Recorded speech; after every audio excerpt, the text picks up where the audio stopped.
पूछा है, क्या सद्गुरु की आवश्यकता सभी को है?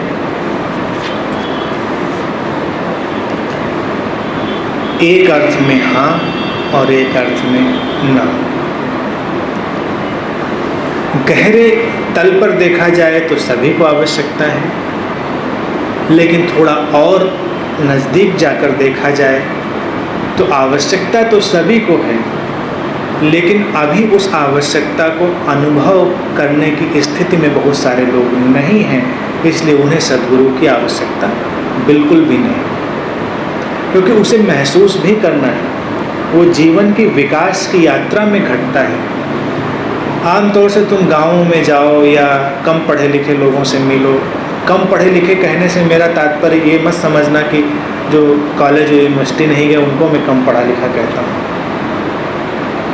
कॉलेज यूनिवर्सिटी गए हुए लोग भी कम पढ़े लिखे होते हैं, और जो कभी नहीं गए वो भी बहुत पढ़े लिखे होते हैं। मेरा तात्पर्य समझ से ज़्यादा है। तो ऐसे में लोगों के अंदर एक भाव होता है कि गुरु जरूर बनाना चाहिए जीवन में। अक्सर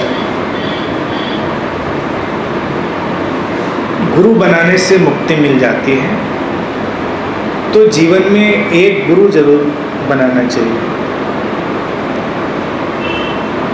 मुक्ति क्या होती है ये भी उनको पता नहीं, लेकिन एक अवधारणा है कि बस होना चाहिए। ये भारत का सौंदर्य भी है कि भारत में हम बहुत महत्वपूर्ण, रहस्यमय और उदात्त भावनाओं को ऐसे जनमानस में रचा बसा देते हैं कि व्यक्ति लाख अंधविश्वासों में और नादानियों में घिरा रहते हुए भी उनको साथ लेकर चलता रहता है। और तुम यकीन मानो कि ये उन नादान लोगों की बातें हैं, और ये उन्हीं की वजह से है कि सद्गुरु की जो महिमा है वो कायम है।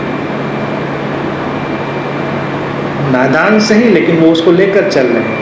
उन्हें आवश्यकता नहीं है, क्योंकि अभी वो उस विकास क्रम में पहुँचे नहीं हैं। लेकिन यही तो नाटक है। तुमने नाटक की बात कही थी, तो यही नाटक है। कहीं जो किसी कीमती फिनोमेना को बचा रहा है उसे ज़रूरत नहीं, जिसको ज़रूरत है उसके लिए तब वो माध्यम बन जाता है। वो हवाओं में बात तैरती रहती है। पश्चिम में देखिए दुर्घटना कई बार घटी, अभी भी घटती है कि वहाँ सद्गुरु जैसी चीज़ नहीं दिखाई देती, तो लोग विक्षिप्तता में अक्सर घिरते रहे। अब तो धीरे धीरे भारत की सारी तरंगें पहुँच गई, तो गुरु शब्द कोई अनजाना नहीं रह गया। हालांकि न्यू एज कल्चर गुरु शब्द को फिर विकृत करता है कि ये फिटनेस गुरु हैं, ये योगा गुरु हैं, और तरह तरह के गुरु, ये फूड गुरु, ये ड्रेस गुरु, या किसी भी तरह का गुरु हो सकता है। तो गुरु इतना जनरलाइज हो जाता है, इतना सामान्यीकृत हो जाता है, जब गुरु शब्द को सुनता है तो कुछ होता ही नहीं। लेकिन भारत में गुरु शब्द को बड़ी महिमा से बचाया गया, क्योंकि वो शब्द ऐसा था कि जब वो सामने आए तो जीवन में क्रांति हो जाए। लेकिन अच्छा है, कम से कम शब्द तो बचा हुआ है। आवश्यकता सभी को नहीं है, ये बिल्कुल तय है। जब तक तुम जीवन के प्रति जागोगे नहीं, अपनी वासनाओं, अपनी इच्छाओं के प्रति जागोगे नहीं,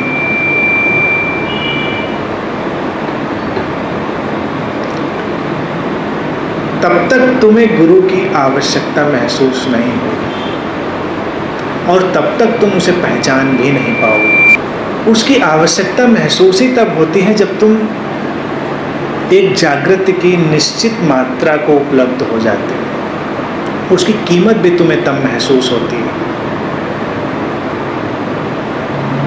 तब तुम्हें वो इतना बेशकीमती जान पड़ता है कि तुम उसके लिए कुछ भी दांव पर लगा सकते हो।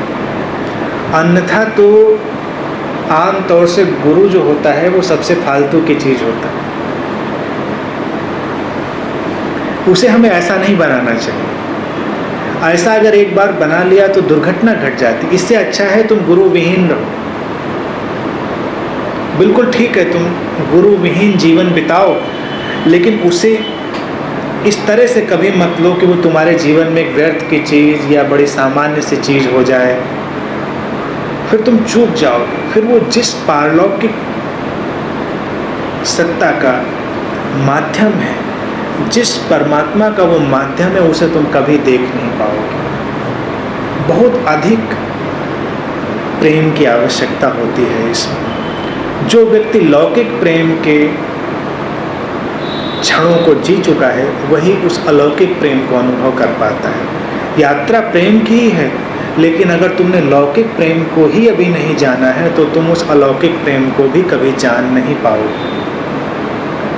मेरा हमेशा से यही कहना रहा है कि कीमती बातें अगर तुम्हारे जीवन में अभी नहीं हैं तो अच्छा है, वो जब आए तो सचमुच में आए, अन्यथा उनकी कोई ज़रूरत नहीं। जैसे गुरु की तरह ही दूसरा शब्द बहुत गड़बड़ हो गया है, प्रेम।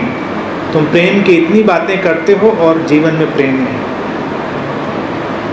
यानी कि प्रेम विहीन जीवन बिताना सर्वाधिक उपयुक्त है तब तक जब तक सचमुच में प्रेम का अनुभव न घट जाए। तो कम से कम तुम जानोगे तो कि तुम प्रेम में नहीं हो या तुम्हारे जीवन में प्रेम नहीं है।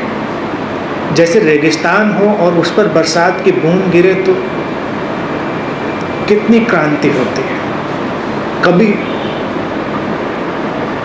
प्यासी सूखी धरती पर बूंदों के गिरने का अनुभव तुम देखो, कितना अलौकिक होता है, दिव्य होता है।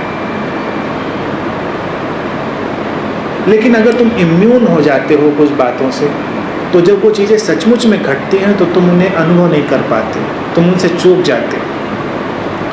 जैसे तुम गुरु के नाम से बहुत सारे लोगों से मिलते रहो, ये भी गुरु हैं, ये भी गुरु हैं, सब गुरु हैं, तो जब सचमुच में वो गुरु तुम्हारे सामने आएगा जो तुम्हारे जीवन को रूपांतरित कर सकता है, तो तुम उसके किनारे से निकल जाओगे। वो कोई हलचल नहीं मचाएगा जीवन में।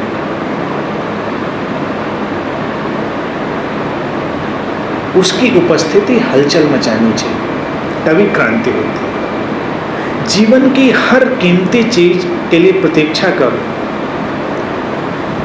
उसके लिए जल्दबाजी की आवश्यकता नहीं। वो आएगी तो जीवन में क्रांति हो जाएगी।